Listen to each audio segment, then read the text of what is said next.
Welcome to this gathering of Grace Covenant Church. Ako po si James Brillantes at naglilingkod bilang interim pastor sa iglesyang ito.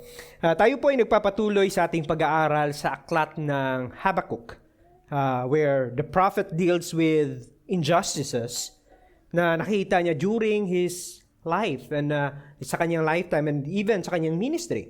And today, we will talk about how should believers respond sa mga injustices. Yun yung nakita natin ng mga nakaraang week sa preach po sa atin ni Pastor Irvin.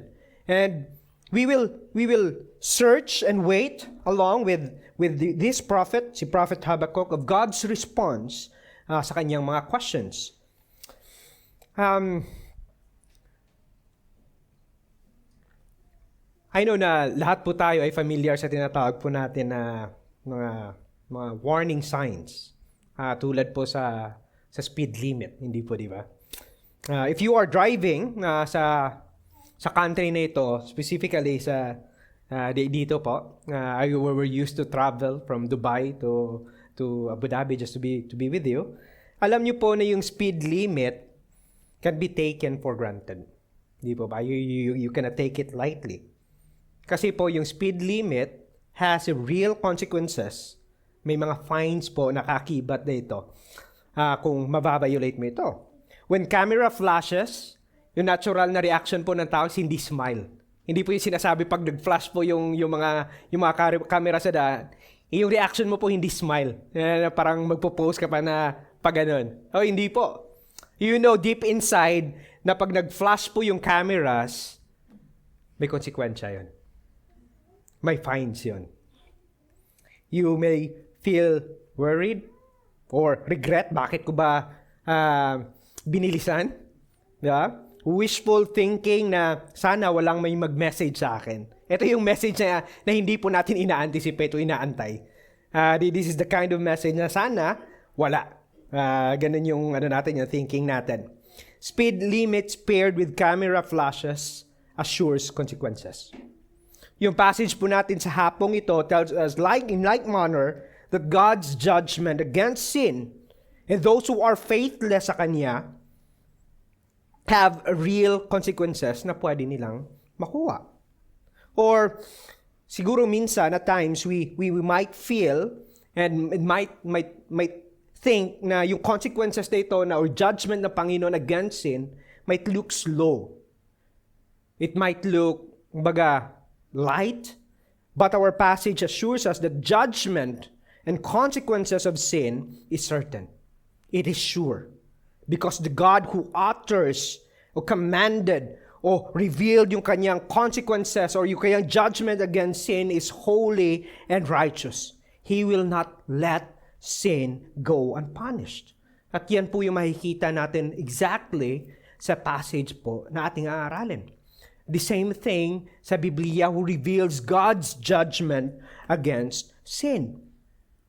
Perhaps, mga kaibigan, you are here this afternoon who is like Prophet Habakkuk, who stationed himself to a watchtower, waiting for God's response, waiting for God to act, waiting for God to answer, or waiting for God's justice sa mga nararanasan po natin.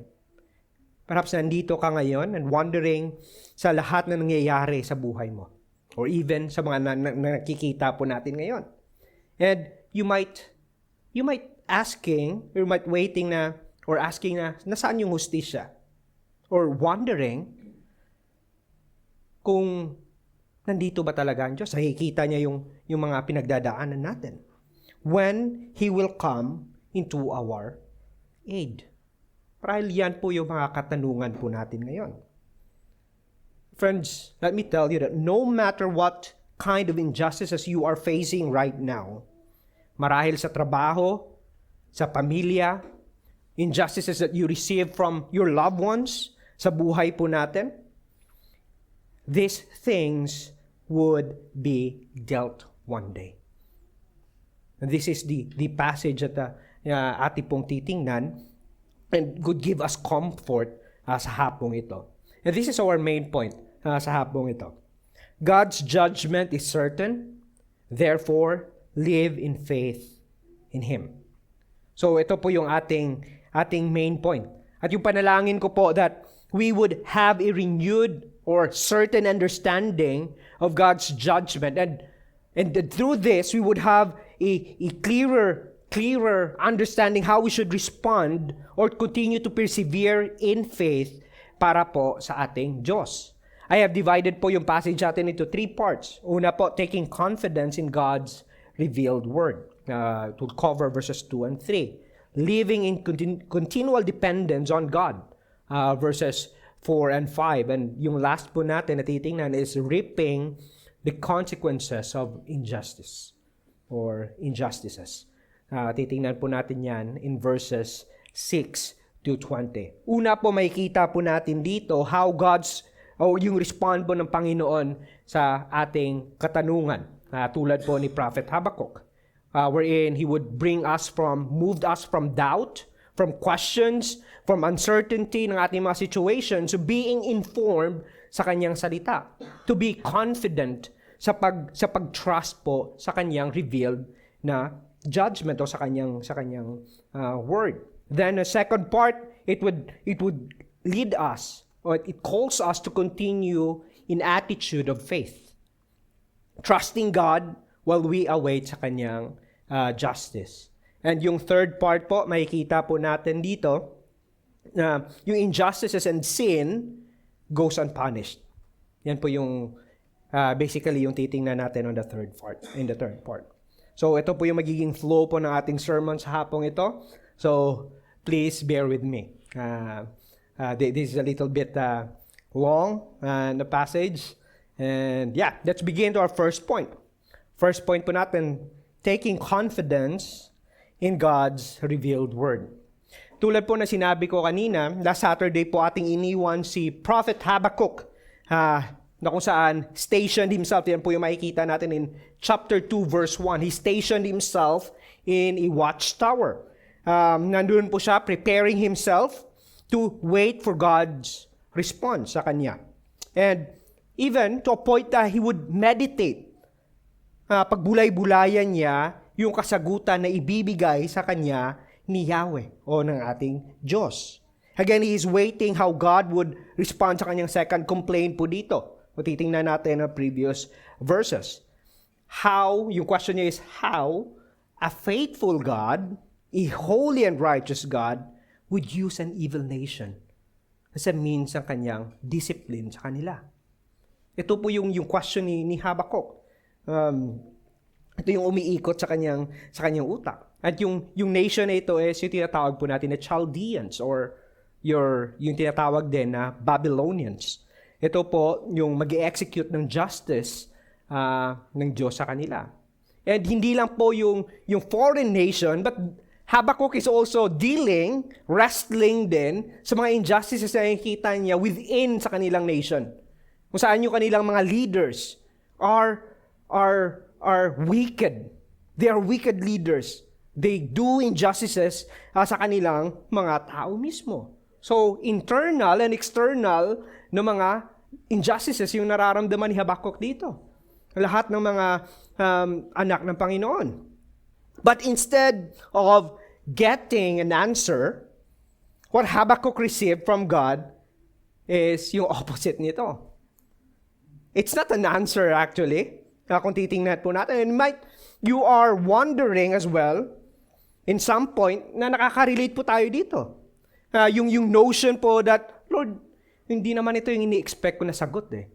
Iba yung problema ko, bakit hindi yung sagot yung ibigay ninyo? Instead, you are calling me to something or you are commanding me to do something. But to tell you, friends, this is what exactly the prophet Habakkuk and even us needs. Ito mismo yung gusto ng Diyos na marinig natin. Let's read verse 2. Sabi po niya dito, "And the Lord answered me, write this vision, make it plain on tablets, so he may run who reads it." Again, notice yung how Habakkuk started yung verse 2 dito. He begins with a statement that indeed, surely God answered him. Yahweh spoke and answer yung kanyang mga complaints. At observe, again, yung manner kung paano niya ginamit po yung pangalan ng Diyos dito. Nakita po natin yan? Actually, sa verse 2, makikita po natin na nakakapitalize po yung Lord dyan. Capital L, capital O, capital R, and capital D. Nakakapitalize po yan tulad po sa chapter 1, verse 2 na Lord po. Yung salitang Lord po dito indicates na this is Yahweh. It is God who is answering or yung nagsasalita po dito. It reveals na the command or an act that Habakkuk is about to do or to receive from Yahweh, from God, is legit. It's something na he could trust and he could lean in the midst of suffering. Yung Lord po dito implies yung covenant name ng Panginoon. It is His, meaning it implies yung covenant promise niya sa kanila. This is based on His covenant promise na ginawa, hindi lang kay Habakkuk, kundi sa lahat ng kanyang mga anak. Makikita po natin yan in the book of Deuteronomy. And this begs po, yung name ng Panginoon, yung Lord pa lang po dito, yung Lord dito that answered, it begs confidence. It reminds Habakkuk, remember that I am a God or a promise-keeping God. I am the God of your father Abraham, Isaac, and Jacob. And I've entered the covenant promise to you. Hindi lang sa iyo, kundi sa lahat ng generations, to those who believe in me. This is a kind of name of Lord that Habakkuk is serving. And kung makikita po natin dito, ano yung naging sagot ni Yahweh? Hindi kaagad yung answer sa question ni Habakkuk. But instead, it's a command. Write this vision. No, hindi po ito yung vision na parang napanaginipan at yun yung naging legit na susundin ni Habakkuk. No. This is a divine revelation. It's an oracle o yung pag-disclose ni Yahweh na kanyang naiisip o plano para po sa kanyang mga anak. And in this case, it has something to do with the judgment. Yung judgment na ibibigay ng Panginoon against sa mga makasalanan. Against sa wicked. It is something that God is revealing His justice. Habakkuk, this is what you are asking and this is the answer that I am giving to you. And this is through the revealed vision na sinasabi ng Diyos sa kanya. Yahweh also added how the prophet should write yung vision na ito. May kita po natin dyan in verse 2. Sabi niya, He said to make it plain, make it clear, and can easily understand. Yan po yung ibig sabihin niya na make it plain on tablets. Kung maalala po natin, it goes back po, it reminds us sa tablet na ginawa po ni Moses na Mount Sinai, yung na-receive ni Moses, sa Mount Sinai. Yung purpose po kung bakit nagbigay yung Panginoon ng command na ito is to preserve, bakit isulat o bakit ilagay sa isang tablet, that is to preserve the words ng Panginoon. It implies na yung kanyang salita, it has a lasting significance para sa susunod, hindi lang kay Habakkuk, but to the next generation na makakabasa nito. This is something that is trustworthy, Habakkuk. This is what Habakkuk is telling, God is telling to Habakkuk.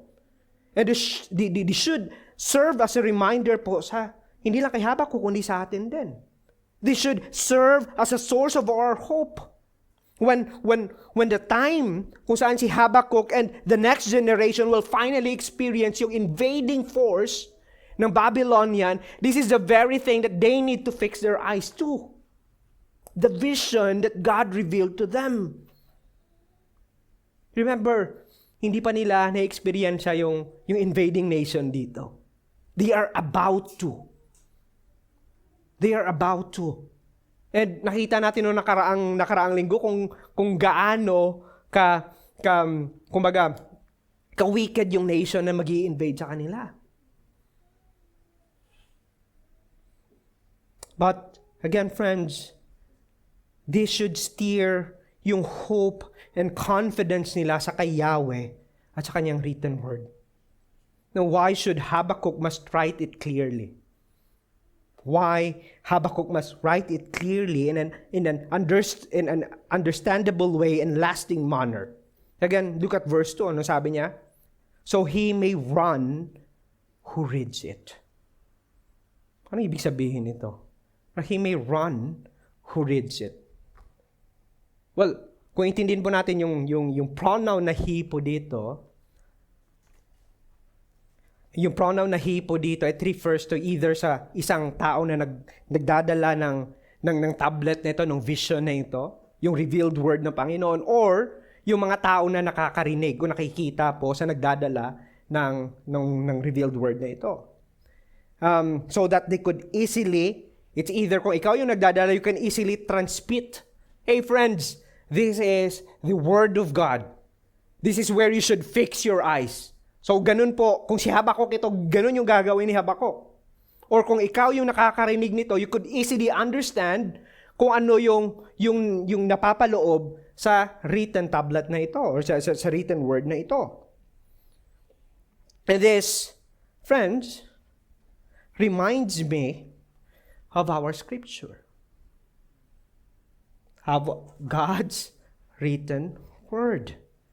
The Bible. The Bible po is yung complete na revelation po ng Diyos sa atin. It's a complete, it pertains to the complete counsel ng Panginoon, the truth revealed sa kanyang mga tao. To give us instruction, for us to grow in obedience and in Christ-likeness, to reveal to us who God is. To reveal to us who Christ is. Even to a point revealed to us our sin. Yung pagiging makasalanan din po natin. We can read in 2 Timothy chapter 3 verse 16 to 17. That tells us all scripture is breathed out by God. And sabi po rin, it is profitable for teaching, for reproof, for correction, and for training in righteousness, so that the man of God may be complete, equipped for every good work. And this is what exactly Yahweh wants Habakkuk to do in order for his written word to serve as a teaching tool, as a light, as an instruction, as a source of hope para sa mga taong ito. It reveals God's promise, the promise of a covenant-keeping God sa mga tao na makaka-enkwentro ng devastation galing sa kanilang mga kaaway. And perhaps we can relate to this right now. We are into it right now. Di po ba? And God's word is our source of hope. And to think, kung isipin po natin, yung passage po na sinasabi dito, na sinabi po ng Diyos sa kay Habakkuk, this is just part of the entire revealed word ng Panginoon. The scripture. As Romans 15 verse 4 tells us, na yung salita po ng Panginoon helps us or aids us to increase our confidence to God at sa kanyang salita. Sabi po doon, for whatever was written in former days, noon pa, was written for our instruction, that through endurance and through the encouragement of the scripture of God's word, revealed word, we might have hope. We might have hope. Mga kaibigan, in this generation where information, different contents, different ideas are easily and readily accessed, any information po and ideas could easily become a basis po ng ating life. Basis of our practice. It becomes the source at times of our hope. Becomes source of of what it seems truth po para sa atin. Lahat po nakikita po natin sa internet. Minsan, we suddenly take that and apply that and look at it, view as a truth. Di po ba? If we want be careful, these things, friends, could easily replace yung truth that is revealed in God's Word.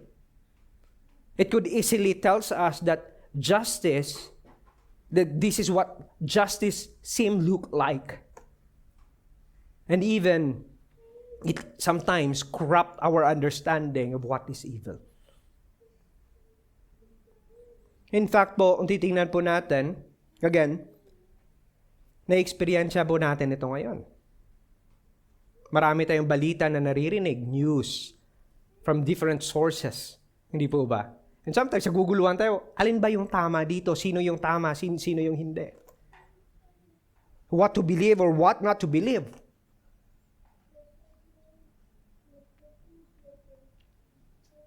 But as Christians, let me remind us po mga kaibigan, that God has given us His Word as the ultimate and reliable source of all truth.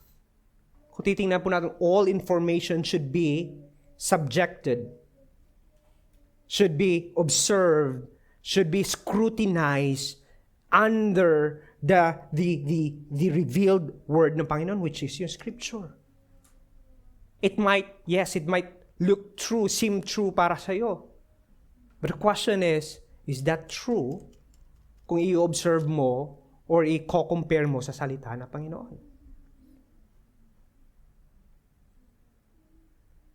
For example, same-sex marriage.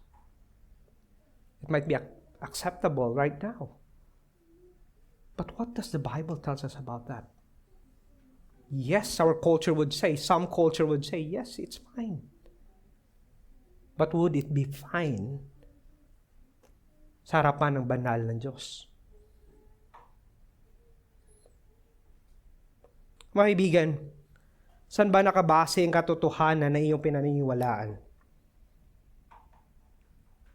Hindi lang pinaniniwalaan, kundi yung isinasabuhay. How reliable, credible yung source ng truth na iyong pinahawakan.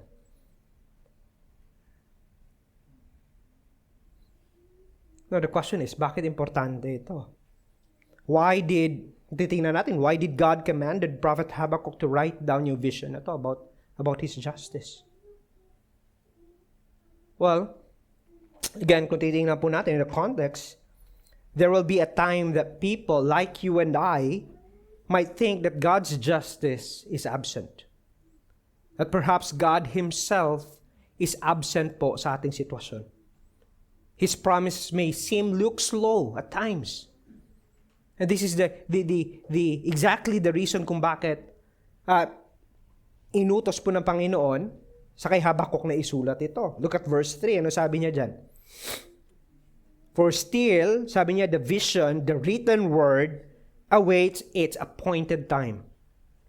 It hastens to the end. It will not lie. It seems slow. Wait for it. Ito yung command dito. It will surely come. It will not delay. O titingnan po natin, verse 3 shows us that the fulfillment of this revelation of God's justice is not based po or defined to our human wisdom. It is not defined or nakadepende po sa atin. It is not, hindi po yan nakadepende sa ating timing na, Lord, dapat ganito yung gawin mo. No. It is based on the wisdom of the ultimate author Himself, which is God. It will come according sa Kanyang kagustuhan. But we will be like those, yung mga Israelites sa ito, yung mga remnants ng Judah na ito during this time, at tulad po ni Prophet Habakkuk, that we will be assured bilang mga anak ng Diyos that it will certainly come. Bakit? For the God who ordained, yung nagsabi po nito, yung nag-utos po nito, is a promise-keeping God. Again, kung titingnan po natin again in verse 1, that's yung importance po na salita ng Lord doon. Yahweh. He will make or He will fulfill it. He will fulfill it. The same God who would raise up yung nation ng Babylon na ito, would send again sa kay Habakkuk tsaka sa mga remnants ito, is the same God that would save them. It's the same God that would fulfill His promises sa kanyang mga tao. Again, it might look slow. It might appear that He forgets yung kanyang mga promises sa atin. Yet, God said, it will surely come. It will surely come. Mga kaibigan, this means that God does not forget. Nor He is slack or slow po sa kanyang mga promises. This only reveals to us that His ways are not our ways. His timing is not our timing. His thoughts is not our thoughts. It may look that way na parang slow, but it is perfectly orchestrated, perfectly planned, perfectly implemented by a sovereign and righteous God. Yung lahat ng kanyang mga plans. It will come to pass. The New Testament gives us another perspective po how we should understand kung paano ang Diyos kumikilos sa kanyang mga timings. For example, in 2 Peter chapter 3 verse 9, perhaps siguro minsan naisip tayo, Lord, bakit parang wala pa rin? I'm still here at wala pa rin nangyayari. Look at this. 2 Peter chapter 3 verse 9, the Lord is not slow in keeping His promise, as some understand slowness. Instead, He is patient with you, not wanting anyone to perish, but everyone to come to repentance. This passage tells us na, God is not kumbaga, unfaithful sa kanyang mga sinabi. It only shows us that all His promises is true. And let us not equate yung slowness with God's patience. He might, by His providence, allow things na mangyari ngayon o nangyayari ngayon sa buhay mo. It's either to sanctify you or to save you. To sanctify means to make you more holy. To purge you again sa mga kasalanan na hindi pa na-expose. God is using that to expose it. And if you don't have a relationship with Him, God is using exactly, even yung mga nangyayari ngayon, to save people for Himself.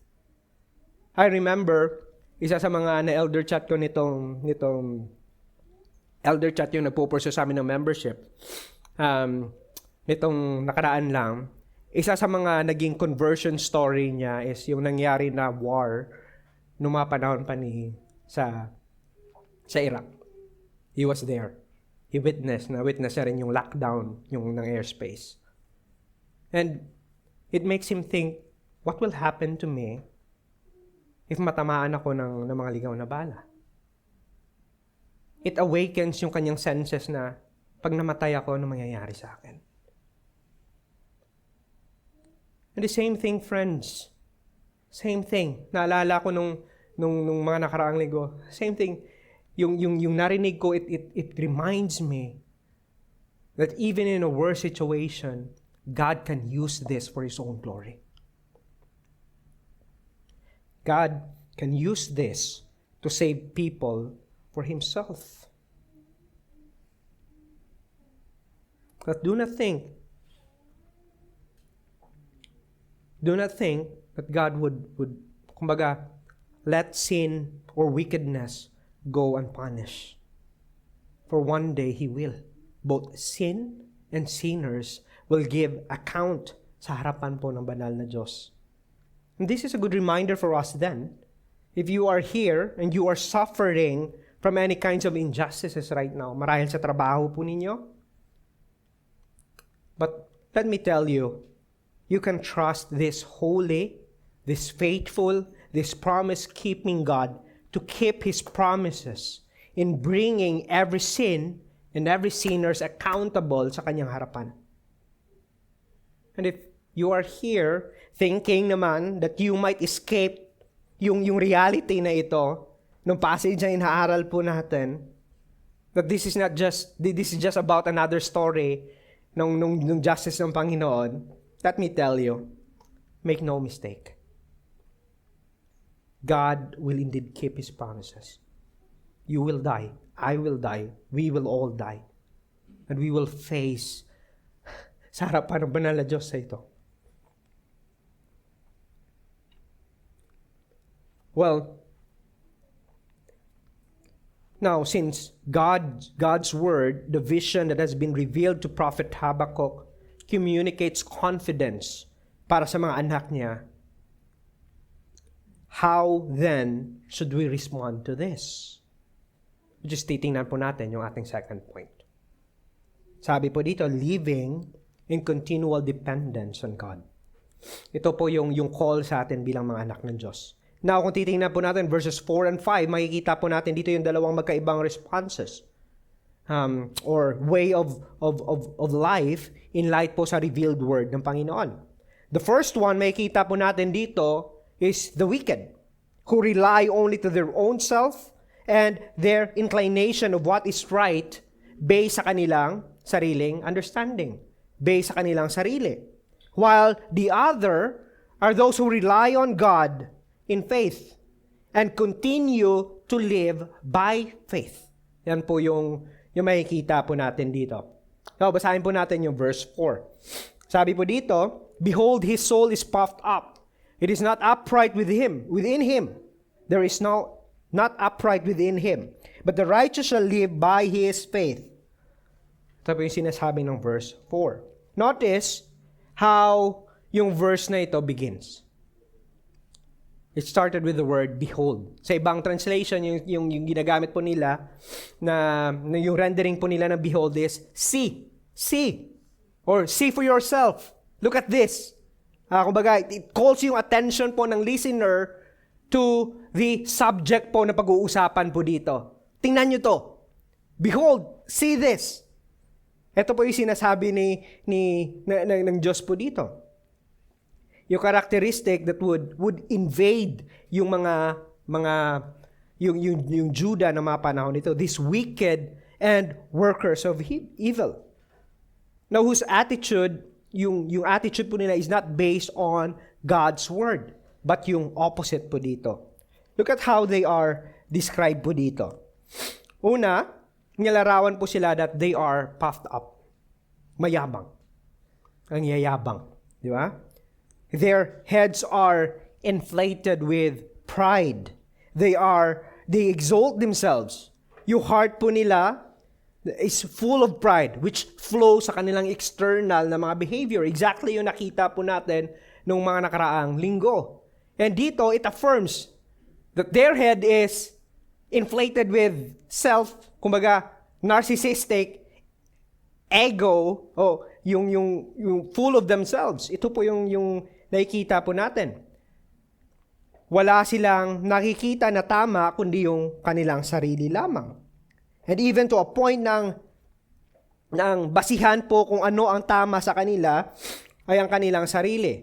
They don't need God or God's people or yung wisdom that comes sa kanyang salita, sa salita po ng Diyos. In fact, kung makikita po natin, yung proud na tao rejects yung ideas, yung truth. Even gaano man yan katama, they would reject that.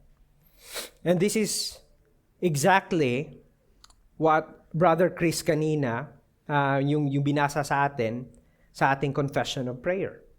Makikita po natin that, friends, yung pride po, yung self-reliance, reject any good that comes from the infinite and righteous God.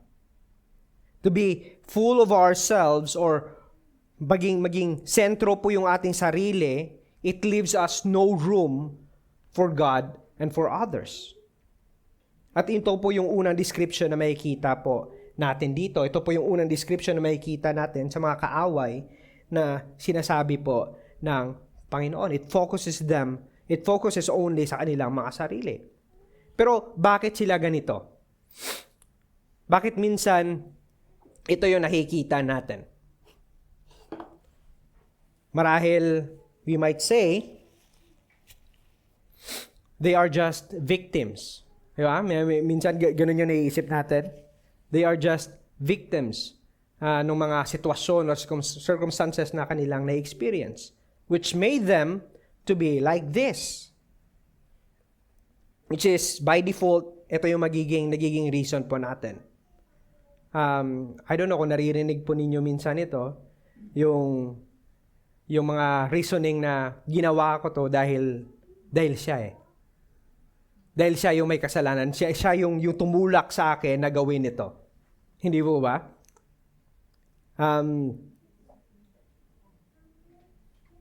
Siya din yung dahilan kung bakit ako naging gahaman. Kaya nagawa ko rin ito dahil sa kanya. Dahil sa kasalanan niya. He was unjust to me, kaya naging unjust din ako. Well, friends, napakadaling sabihin yan.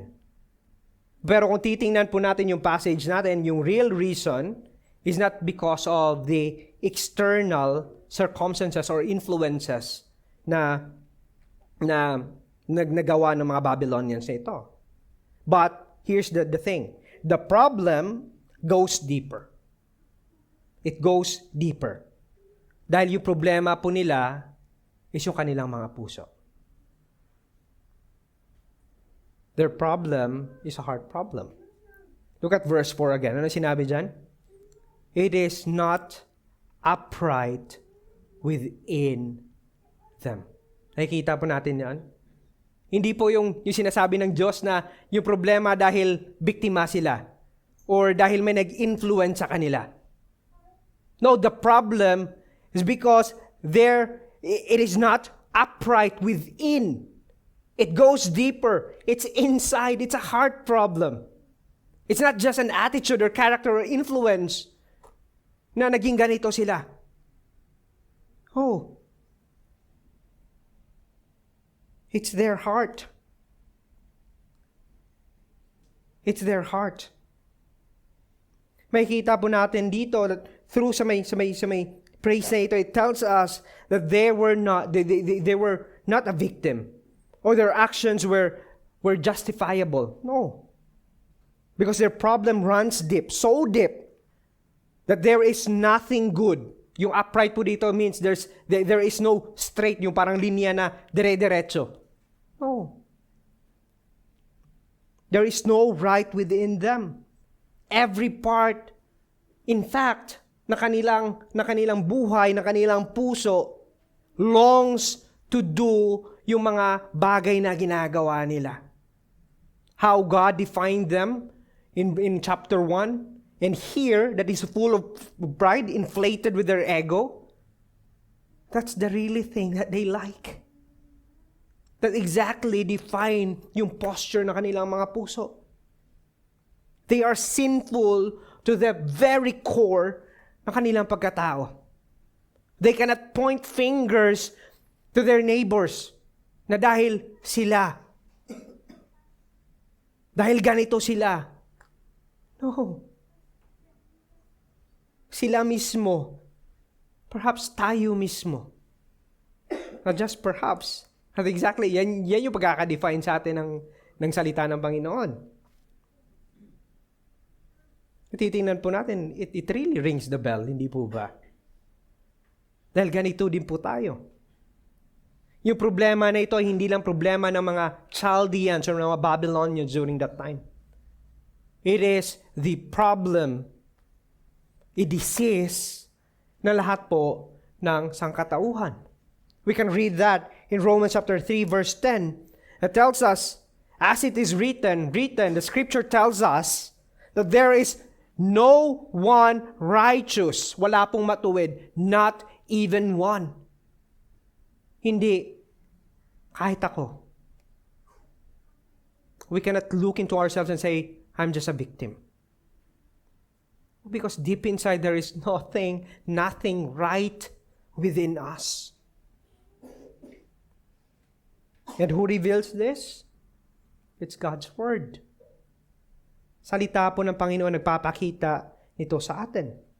Now, it contrast po to now in contrast sa kanilang kaaway, yung mga Chaldeans, yung mga Babylonians po dito, kung paano po sila namuhay according sa revealed word ng Panginoon, that despite the fact that they would be, that despite po sa fact na yung mga Israelites would be recipients of this oppressing work ng Babylonians, makikita po natin na kung paano yung naging call sa kanila ng Panginoon. Notice yung contrasting description po dito. Yung salitang but. Di ba? In contrast to God's people, to that Babylonians, God's people should live this way. Ano sinasabi dyan? The righteous shall live by faith. I love po yung definite na article po dito na the righteous. Nakikita po natin yan, the righteous. That's a definite article.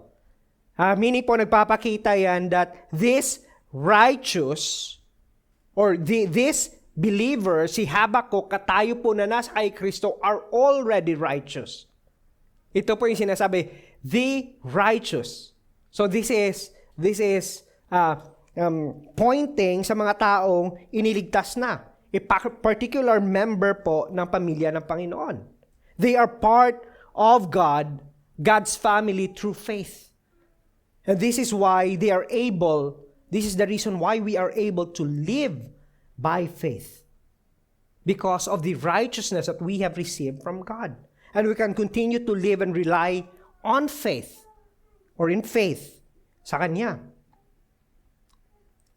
Just try to make it clear, To make it clear, yung salitang righteous po dito means to be made holy or set apart. To make holy or pagiging matuwid o pagiging banal. Now, paano ito nangyari? Ang question is, can we make ourselves righteous harapan po ng Panginoon? Can we do this on our own effort? The answer po is no. We need Christ to act on our behalf, to live a perfect life for us. And that is the reason why He came to live a perfect life on our behalf. He came and lived without committing any sin. He died the perfect death para po sa atin. And the scripture tells us na hindi lang po nabuhay ng perpekto at namatay ng perpekto yung Panginoon, but yung death niya sa tree was a perfect one din. Because He accomplished and He satisfied yung wrath po ng banal na Diyos on our behalf. He took our sins on His body and paid our sins in full. Kaya po sinabi niya sa cross, tetelestai. And whoever put his faith sa Kanya will receive po yung righteousness na ito.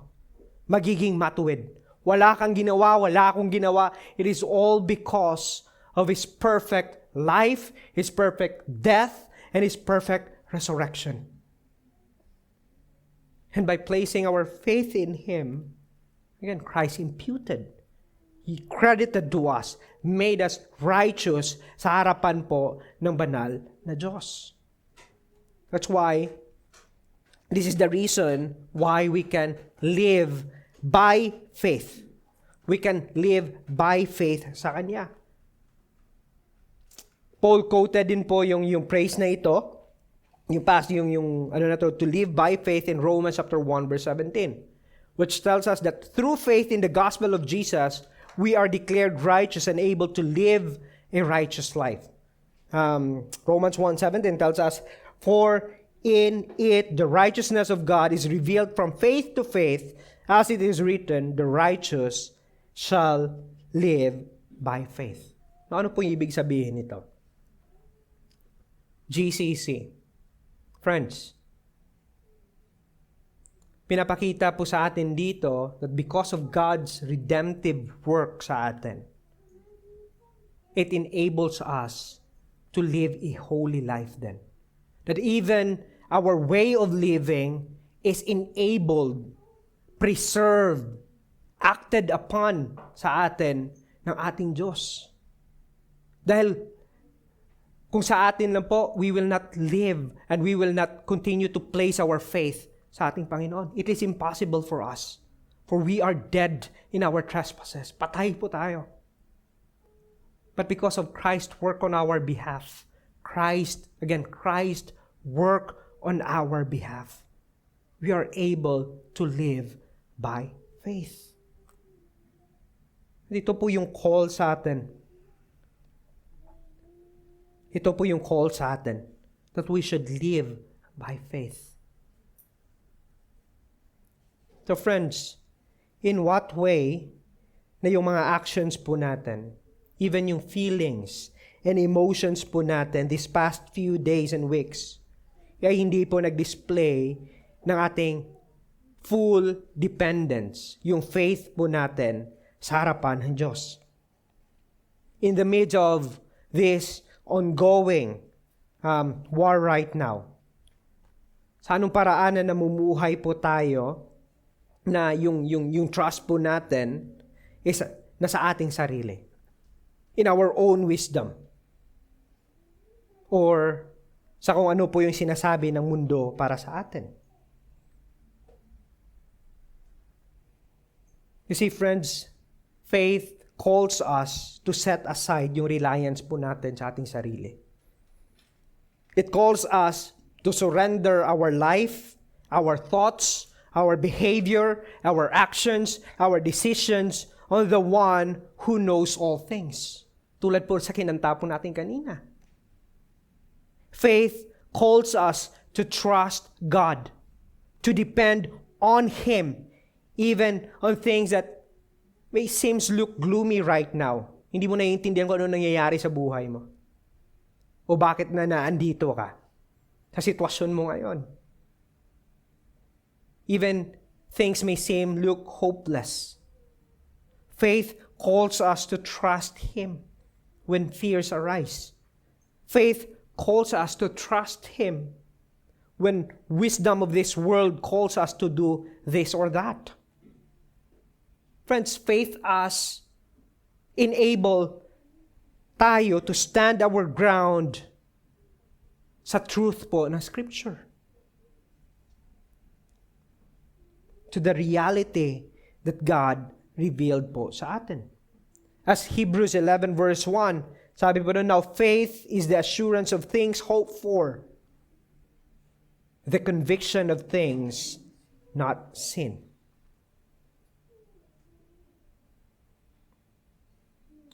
Now, yung titingnan po natin, same thing din po. God is telling Habakkuk, take your stand. Have faith in me. Continue to live and rely on me. And rely to the provision of the justice na ibibigay ko sa iyo.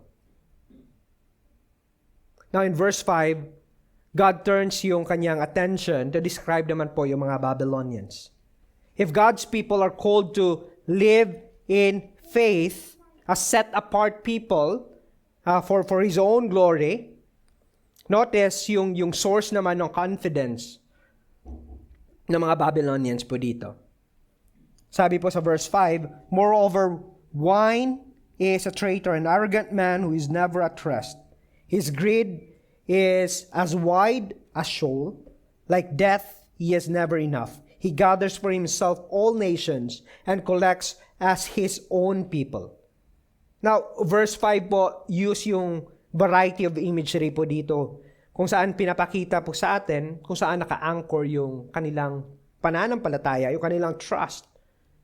And what brings joy po sa kanila, yung satisfaction, kung saan naka-angkla yung satisfaction ng mga tao na ito. In other translation, yung salitang wine po dito, yung ginamit po nila is wealth. For example, sa NKJV or New King James. So, wealth or wine. Ito po yung pagkagamit dito. Now, ano po ba yung kahulugan nito? Well, yung emphasis po dito is this. Pinapakita po sa atin that both wine or wealth, if we would not be careful, can bring intoxication, can poison have a poisoning effect po sa ating mga utak, sa ating mga puso. It poisons our judgment, and it leads us to pursue other things, to trust other things rather than God. At ito po yung ginagawa ng mga Babylonians na ito. They pride themselves with their wealth.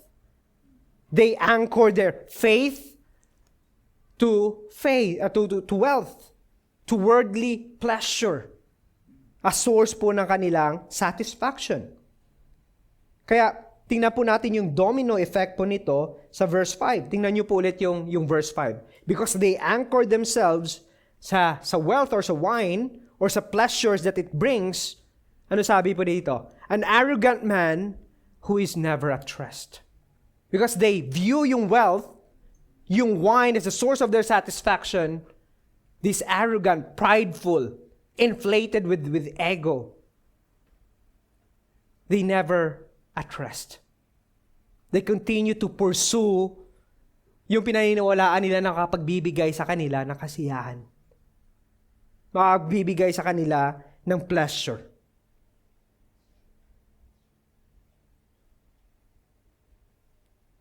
And this is the effect, friends, of not relying sa providential care po ng ating Diyos. If we do not trust that God alone can satisfy and touch the deepest territory po ng ating mga puso, we would look for it sa ibang mga bagay. Could be in our relationship, in our spouse, in our children, in our work. Anything po that could satisfy us, we thought that could satisfy us, we would go after it. On the expense po ng kahit sino o kahit ng ating sarili. We would do that. Like, titingnan po natin, these people, these Babylonians were deeply intoxicated by wealth, by worldly pleasure. They're even full of themselves, inflated with their own ego na lahat po ng ginagawa nila is tama. So they never rest. They're in constant move to loot, to invade other nations, just to feed po yung false na hope na meron sila. That is satisfaction in wealth. Satisfaction in other things. Yung kanilang actions made them unjust. It made them more wicked sa harapan po ng Panginoon. Now, again, notice kung saan inihalin tulad po yung pagiging sakim ng mga taong ito. Makikita po natin dyan, his greed is as wide as Sheol. O yung Sheol po means yung, hindi po yung Sheol na ginagamit po natin na parang hindi po yun. Yung Sheol po dito is a territory po of the undead o ng mga namatay. It simply means grave or yung graveyard. No, pinapakita po dito na yung pagiging sakim po nila ay katulad po ng isang graveyard. It expands kahit na gustuin mo man at hindi. From time to time, yung libingan po, mas dadami at dadami yan. Either papatong or lalapad. So ganito po, ikinumpara yung kanilang pagiging sakim. Nagiging natural po sa kanila ito. Kumbaga, they come and to take and never reaching po no point of satisfaction. Ganito yung nagiging ugali nila. Like death that is relentless, that it comes to anyone at any time at given situation without any regard sa kanilang sinasakop. Ganito po yung kanilang ginagawa. They will do it. In Habakkuk chapter 1 verse 6, makikita po natin, binigyan na po ni Yahweh, ni-reveal na po ni Yahweh kay Habakkuk kung gaano po kasakim yung bansang sasakop sa kanila. Tingnan po natin yung verse 6, chapter 1 verse 6. Sabi doon, for behold, I am raising up the Chaldeans, a bitter and hasty nation, who march through the breadth of the earth to these dwellings, not their own. Now, dito makikita natin yung reason why they do this. Because they are arrogant, their hearts are callous, they are wicked, and they are unable to rely on God and to be satisfied by Him. Maybe, and this is what arrogance and refusal to depend on God's provision. It makes us to want more. It makes us to depend on our own strength. It causes us to take pleasure and satisfaction hindi po sa mga bagay na pinagkakaloob sa atin ng Diyos, kundi sa ibang mga bagay. Hindi mismo sa Diyos, kundi sa mga bagay na Kanyang ginawa. And kung titingnan po natin, sometimes, yung mundo po, look at this as strength, hindi po ba? Kundi kaya minsan, kung hindi tayo magiging maingat and be guided by God's Word, yung naiisip po natin minsan na, bakit hindi ko na lang kaya gayahin itong mga to? Nagiging masaya sila sa kanilang mga ginagawa. They kumbaga, they are, kumbaga, nagiging tagumpay sila sa kanilang mga klase ng pamumuhay. Marahil ito rin po yung tension na nakikita po ni Prophet Habakkuk sa kanilang experience dito. Yung mga Chaldeans were great, they were strong, they look happy sa kanilang mga ginagawa, and seem successful, prosperous.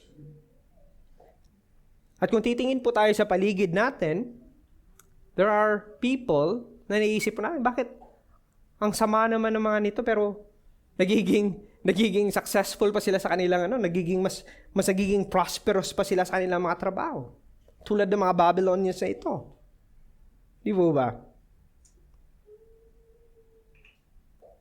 And sometimes, bakit? Hindi ko na lang kaya gayahin itong mga to. But look at what God says here. Tulad na sinabi nga ni Habakkuk, yung question niya sa Panginoon, Lord, you have a purer eyes than to see evil and cannot look at wrong. Why do you idly look at traitors? Parang hinahayaan mo silang magtagumpay. And friends, maybe you are right now at the end of your rope. Parang, Lord, natitempt ako na gawin ito. The same thing or the same actions na pwede kong gawin para tulad ng mga Chaldeans na ito. And ask the same question tulad po ni Prophet Habakkuk. But take comfort, mga kaibigan. God is not idle. He is not slow. Try to remind yourself ng mga promises po ng Panginoon sa kanyang scripture. And try to remember na yung God is working according to His sovereign will. He will not again let sin go unpunished, nor sinners be set free sa kanilang mga ginagawa. They may look successful right now, happy, wealthy, yet we have a righteous God, holy God, that would deal it on His own proper time. Now, what does it mean to us then?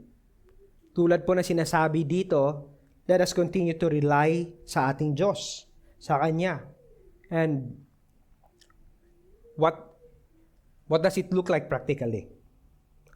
Ano po yung itsura ng reliance na yan? Well, una, we can show po yung reliance natin sa ating Panginoon by, again, trusting His Word. Yan po yung nakita natin kanina. God revealed His Word for us to gain confidence, for us to believe, to continue to believe.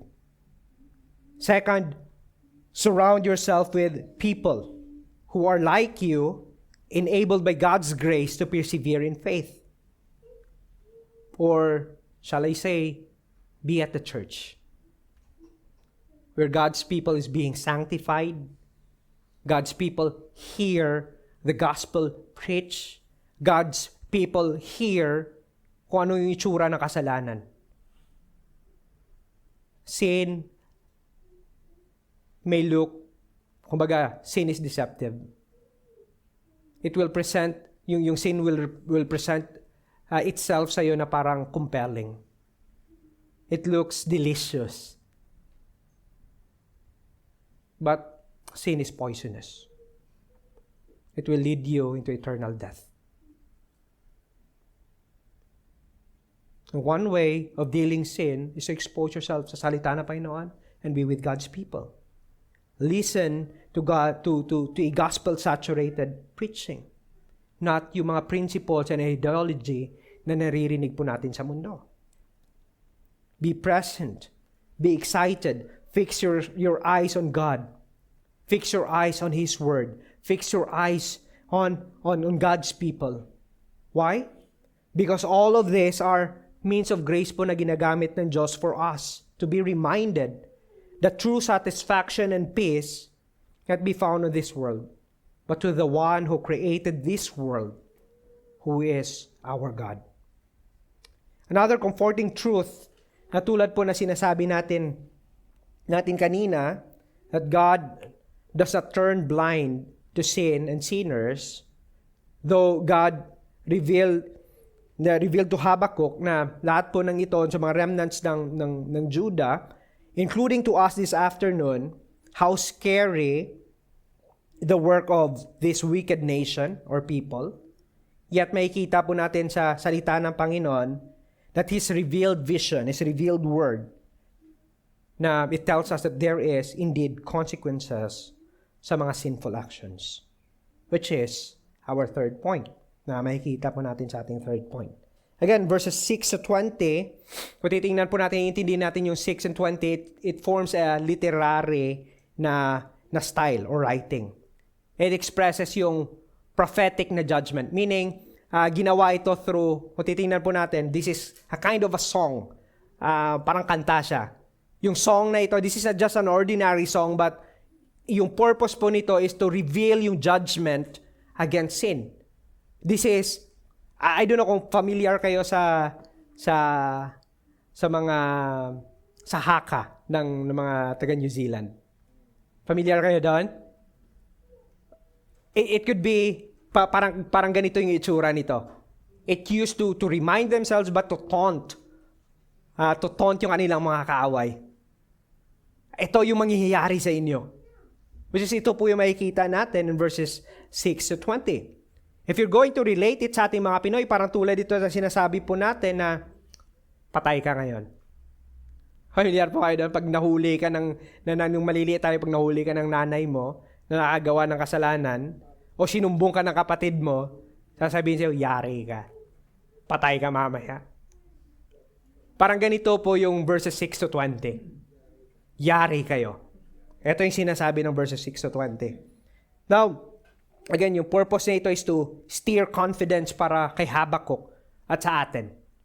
To steer confidence na patuloy tayong mag-rely sa providence and justice po ng Diyos if you are oppressed.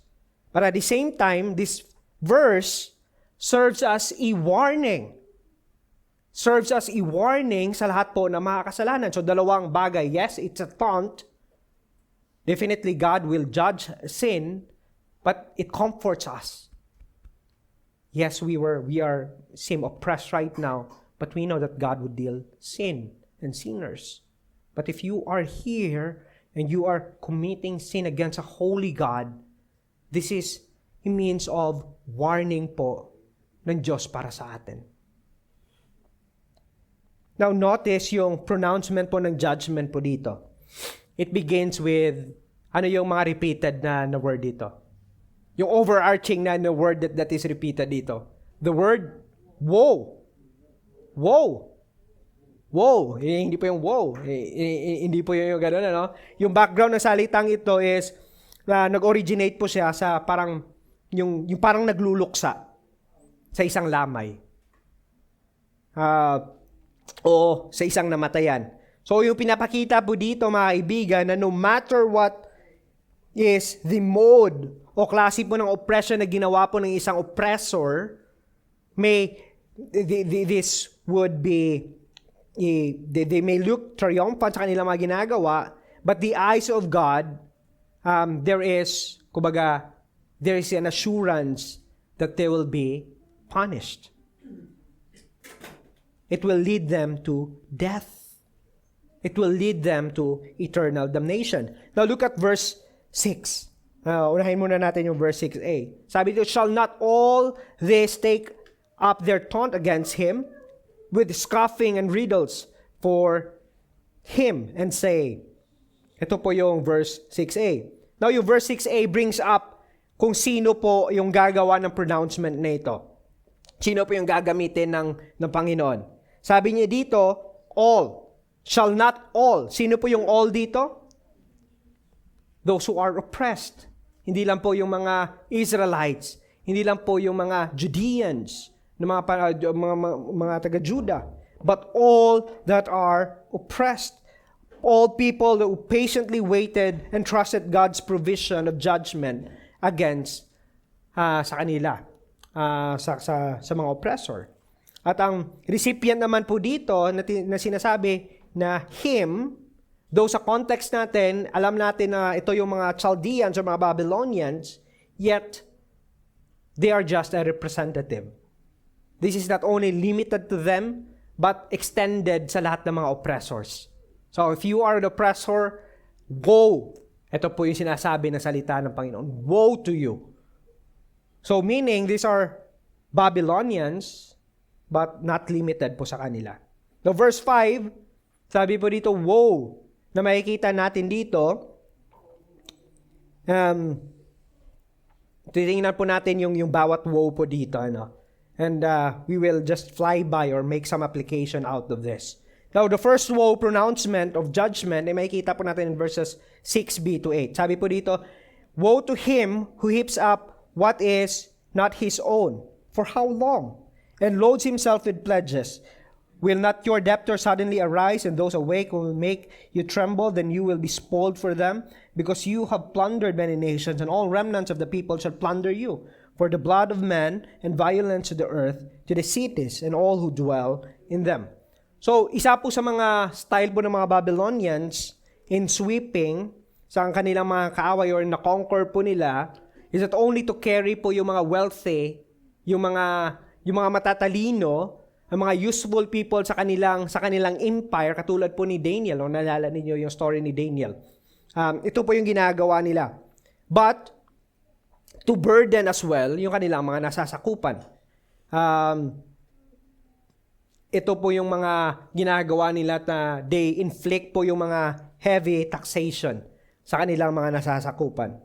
This is what the word na heaps up po dito, yung mababasa po natin. Ito po yung ibig sabihin na ito. Heaps up, not his own, and loading themselves with pledges. Ibig sabihin, dinadagdagan nila ng malalaking o charge sila ng malalaking taxation. They want to gain more. Tulad nga na sinabi kanina natin, yung kanilang satisfaction comes from the wealth or from the wine. Doon po yung source ng kanilang joy. Now in verse 7, makikita po natin that there are those who owe them. They lend money sa nations na ito to help them recover sa kanilang mga pinagdadaanan na problema. Excessive interest is charged against sa kanila. But ito yung mga debtors na ito would one day turns against them. Ito po yung unang judgment na sinasabi ng Panginoon sa kanila. For it will come a time that these people, they themselves will be, yung mga Babylonians will be plundered also. Even those who have died already shout justice against them. And kung titingnan po natin, marahil nakaka-relate po tayo nito in light po ng ating government sa Pilipinas. Hindi po ba? There are a lot of corruption that is ongoing mismo sa Pinas. Heavy taxations. And yung taxes po natin were used by those corrupt politicians. But kung titingnan po natin mga kaibigan, if we're going to look at the gospel, It tells us that we are debtors po dito. Yung sinasabi po dito na those debtors, di ba, would suddenly arise. Kung titingnan po natin, we are like, hindi lang pala yung debtors po dito, but we are like the Babylonians. We are debtors sa harapan po ng Panginoon. But instead po of charging God, the Holy God charging yung kasalanan natin against us, yung ginawa po niya, the good news of the gospel is this, that someone took that price against po sa ating mga kasalanan on our behalf. Jesus paid not only a part of our debt na hindi po natin kayang bayaran, but He paid it full sa magitan po ng kanyang dugo sa cross. Now friends, let me ask you, in what way that we heap up, expect pledges, returns from others dahil po we did them favor? Marahil sa trabaho, we expect something in return dahil sa may tinulungan tayo to a point na hindi nga po natin sinasabi, but deep inside, in our hearts, may makinikim-kim tayong expectation.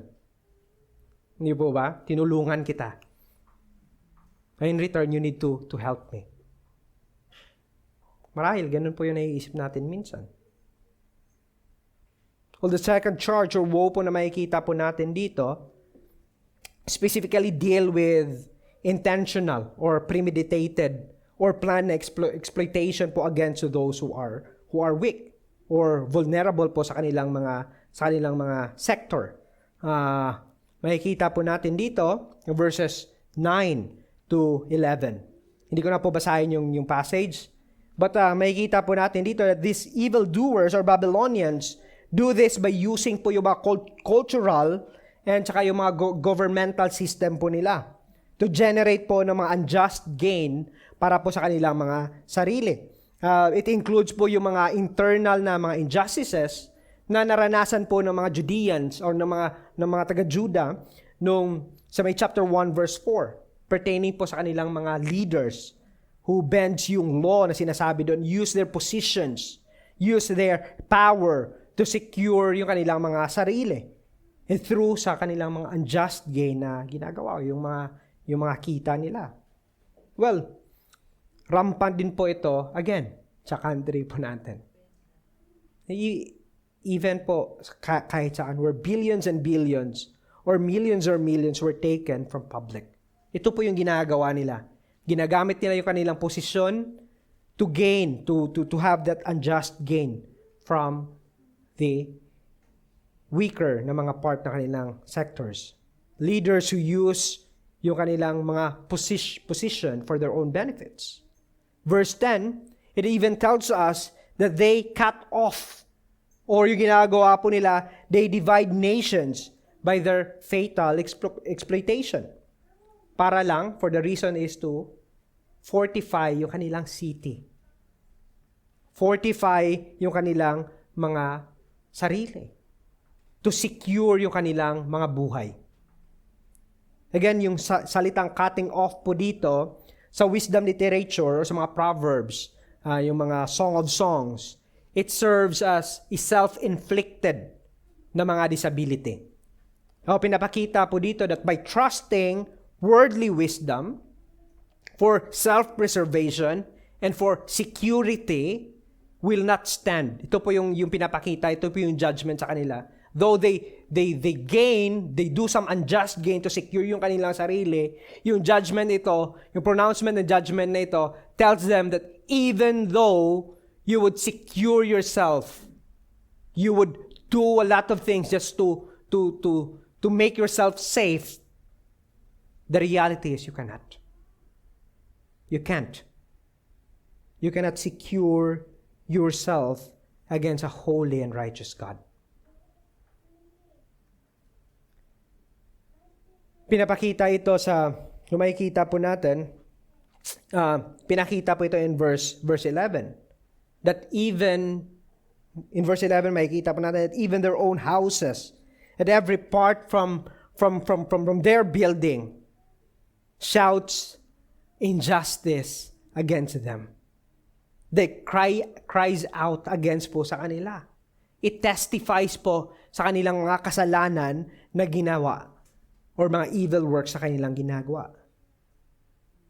Friends, kung titingnan po natin, this comforts us that even this will be charged against those who do evil.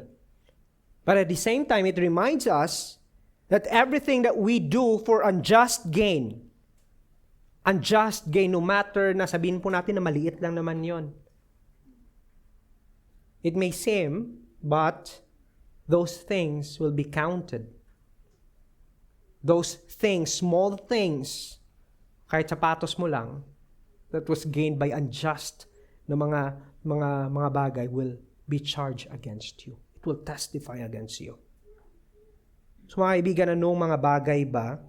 Mga foolish things, unjust things na ginawa mo sa trabaho, marahil sa pamilya, to secure your own self, your own safety, your own career.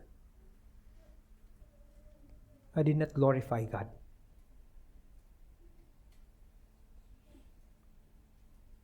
The third accusation po dito flows out from the first two.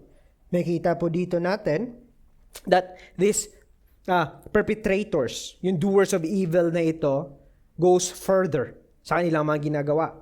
Hindi lang na nagpapatong-patong sila sa malaking buwis, kundi ginamit din nila yung kanilang mga kapangyarihan at posisyon para dito. But makikita din po natin, another thing na ginawa nila ito lahat to build their own kingdom with blood.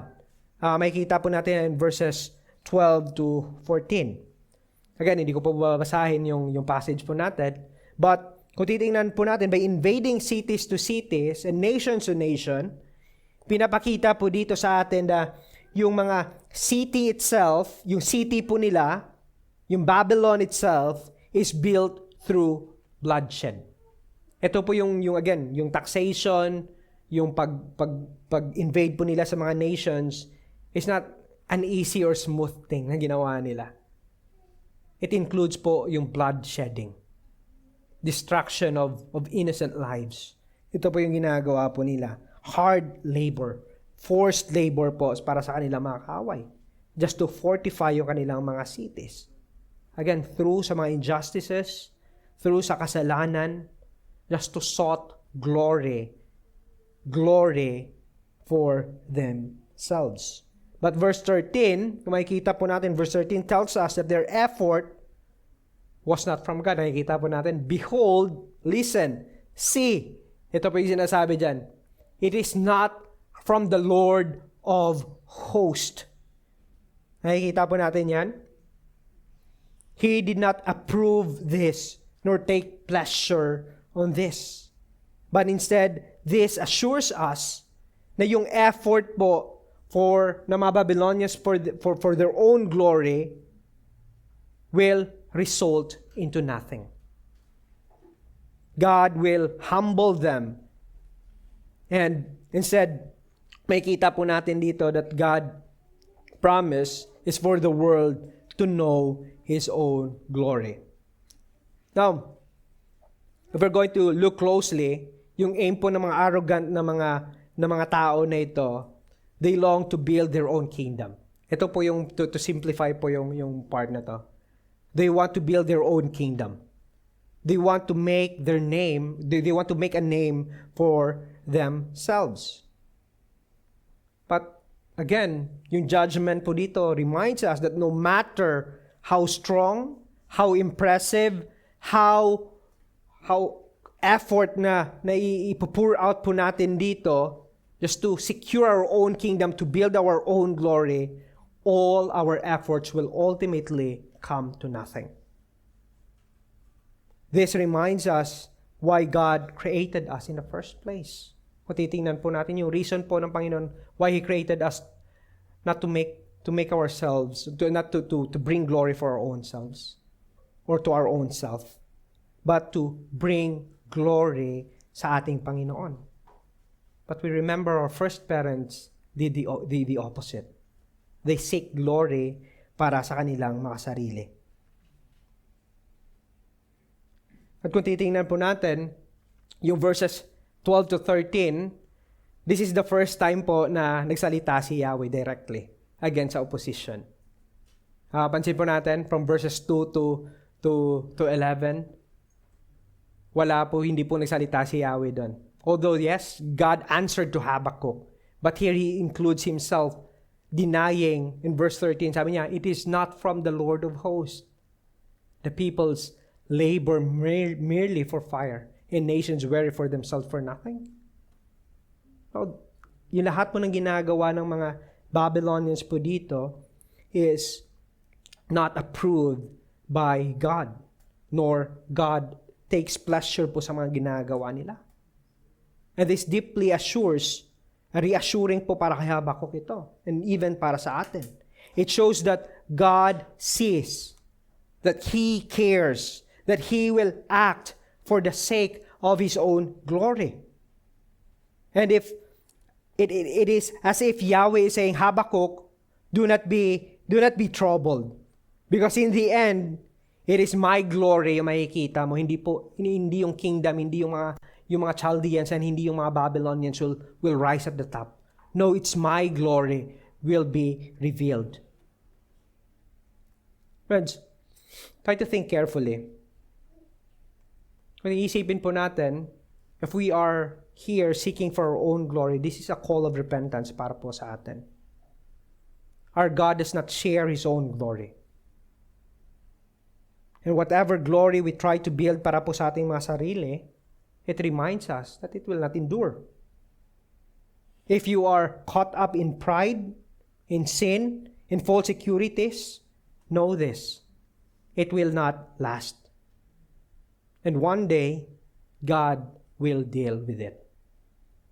So, yung charge ko po is, turn to Him, run to Him, humble yourself po sa harapan ng ating Panginoon, and seek yung glory niya at hindi po yung glory natin.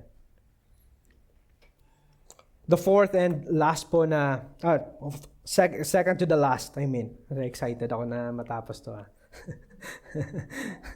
Yung charge po dito is yung charge against debauchery or leading their captive nations to engage in extreme na mga indulgence of pleasure.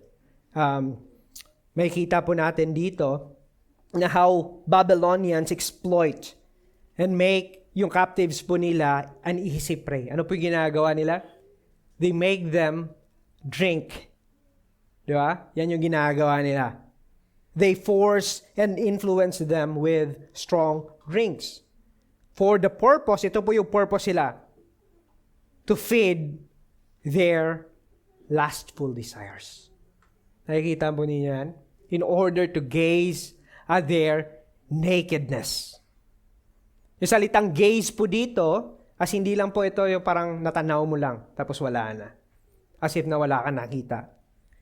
Yung gaze po dito or nabat, in Hebrew or naubat is not simply to look, but it has a meaning that goes deeper than that. It means to look with pleasure, yung parang pinagnanasahan na, and evil intent or a lustful desire. That's the reason why they make them drink, for them to satisfy yung kanilang mga lustful desires. At ito po yung end goal of influencing, of forcing their captives to drink. But here's the one thing. What these wicked people consider as honorable para sa kanila, a source of their own glory, a source of their own shame and satisfaction, will be a source of shame para sa kanila. Dahil makikita po natin dyan, 15, the second part, you pour out your wrath and make them drunk. But the thing is, one day, God will make them drink His wrath His own wrath against sa mga perpetrator nito. God Himself will dispense justice, act by punishing these wicked people of their immoral act. Even those acts na tinasabi po dyan in verse 17, acts done in Lebanon, perhaps exploitation sa ginawa nila against nature, just for their own selfish ambition. These things, they would be testify or will testify against them and would be accounted against sa kanila. Nakikita po natin yan in Isaiah 14 verse 8. Yung Isaiah, sa Isaiah na yun, it's a taunt against sa kaaway na Panginoon. Nakikita po ninyo doon that even Cyprus rejoice at you, the cedars of Lebanon, saying, since you were laid low, no woodcutter, wala nang exploiters, tulad po ng mga Babylonians ito, would come up against them. You see that? Try to imagine, friends, yung mga bagay na ito would be rejoicing dahil sa fall ng isang wicked. For righteous, there would be a day of celebration.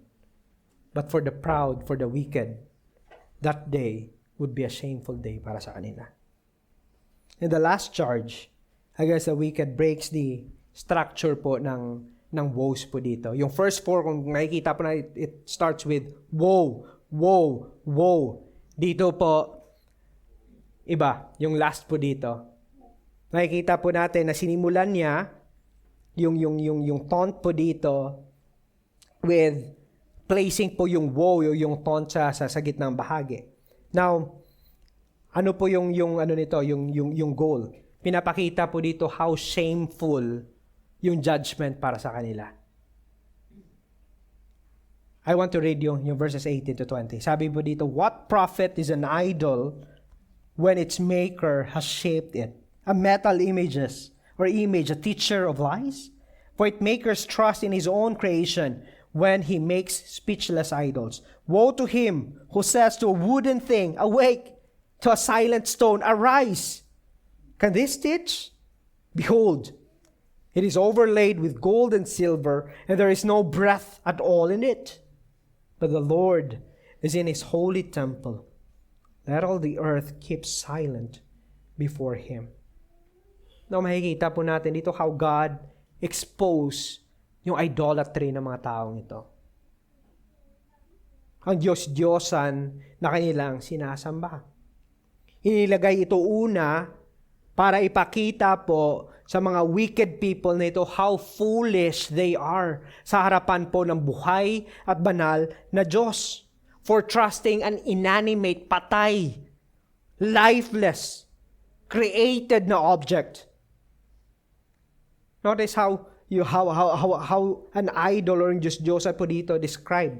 Sabi po dito, shaped by its maker. Diba? Ikaw yung gumawa, perhaps made by metal or even ginawan mo pa, dinisign mo pa yan with gold, but they are speechless. Lifeless, created, now become or gain a power over sa kanyang maker. Look how foolish is that. Patay pero naging utusan ka. Naging slave ka ng mga inanimate na object na ito. Idols that are unable to talk. And the one that we demand something out from it. Di ba? They are unable to teach or unable to guide us. It is even described here po dito that they are breathless, no breath at all. In verse 19, makikita po natin yan. See, friends, it is not only foolish to think po yung bagay na to na yung mga ginawa po ng kamay natin would become our gods. Ang Diyos-Diyosan po natin. But they are also an idols that sometimes enslaves us. Kapag kinuha po sa atin para mamamatay tayo. Look how foolish it is. Ang UCT Catechism, question number 17, ask yung question na ito. What is idolatry? Sabi dito, idolatry is trusting in created things rather than the Creator for our hope and happiness, significance, and security. Maisipin po natin mga kaibigan, this is a tragic reality para sa atin. In our pride and foolishness, we chase after false source of security, false source of hope, false source of happiness, false source of significance. Though God has clearly revealed Himself in Christ, in creation, in every pages of the Scripture, but the sad thing is we still run away from Him. Tulad po sa sinabi in Romans 1:21 and 25, sabi po, for although they knew God, we've heard from Him, or we know God, they did not honor Him as God or give thanks to Him. But they became futile in their thinking, and their foolish hearts were darkened. They exchanged the truth about God for a lie and worship and served the creature rather than the Creator. But make no mistake mga kaibigan, yung mga Diyos-Diyosan po natin ay hindi lang po yung mga ribulto na ginagawa po natin, nakikita po natin. In fact, yung mga Diyos-Diyosan po natin takes in many forms. Perhaps we no longer bow down to carved images. Yet, whenever we look to created things for our ultimate good, yung mga bagay na tinitingnan po natin for our ultimate good, for our ultimate security, to seek refuge in them in times of need, or set our hearts to depend on them entirely, those things automatically becomes our idol. Everything that we replace yung position po ng Diyos sa ating mga puso, lahat po ng bagay na yon is considered ng idols po natin. In this false trust, we see that Yahweh, again, makikita mo na He is in His holy temple. He is in His heavenly sanctuary. He is there sitting and demanding, keep silence. And this tells us that this should be our response sa harapan po ng tunay na Diyos, tunay na tagapaglikha. Our response should not only be silence, but it's a worship. Expressing that we trust Him rather than sa mga naiisip po natin o sa mga sinasamba po natin. So, instead of running to our false gods, we must run to God of the Scripture. For apart from Christ, these very woes na nababasa po natin, verses 6 to 20, would be ours. Isipin po natin. Yet how often do we complain, grow impatient, that we take matters into our own hands, and trusting po yung sarili natin rather than trusting yung Diyos na ito. Friends, thanks be to God through our Lord Jesus Christ, that He came and lived a perfect life on our behalf. He died He died the death that we deserve, paying our sins in full, satisfying the wrath of God against us. Yes, He was buried, but on the third day He rose again. He ascended back into heaven and now seated at the right hand of our Father. He clothed us with His own righteousness. Again, this is all because of Christ. He drank the cup, the bitter cup, on our behalf, so that we would be right sa harapan po ng Diyos. Friends, this is the hope that we have from the Scripture, from the God who made Himself visible po sa atin. So I plead to you, if you are not yet in Christ, turn to Him. Turn away from your sin and come to Christ. Run to Christ. Trust Him. Believe in Him. For in Him alone there is salvation. Because God's judgment is certain. Therefore, live in faith in Him. Manalangin po tayo. Oh, Father, thank You for Your revealed word that reminds us that judgment is real. It is real that it should steer, Panginoon, yung puso po namin to be comforted. For we know that the God that we worship is alive and He is holy. And you will not let sin go unpunished. Continue to enable us, Lord, to live in faith in you. In Christ's name we pray. Amen.